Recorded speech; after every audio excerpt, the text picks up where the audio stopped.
जिंतूर परभणी महामार्गावरील बोरी गावापासून काही अंतरावर असलेल्या जिल्हा मध्यवर्ती बँकेच्या समोर आज सकाळी भीषण अपघात घडला आहे। या अपघातात 75 वर्षीय वृद्धाचा जागेवरच मृत्यू झाला आहे। तिघेजण या अपघातात गंभीर जखमी झाले आहेत।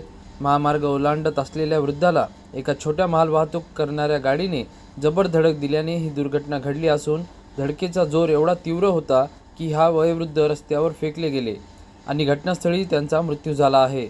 या घटनेमुळे परिसरात हळहळ व्यक्त केली जात असून निष्काळजीपणाने गाडी चालवण्यावर कारवाई करण्याची मागणी नागरिक करत आहेत। यामुळे पादचाऱ्यांना आपला जीव मुठीत धरून रस्त्यावर चालावे लागत आहे। तर या घटनेमुळे प्रशासनाने काहीतरी उपाययोजना करावी अशी मागणी देखील होत आहे। प्रतिनिधी रियाज कुरेशी, DLP न्यूज, परभणी।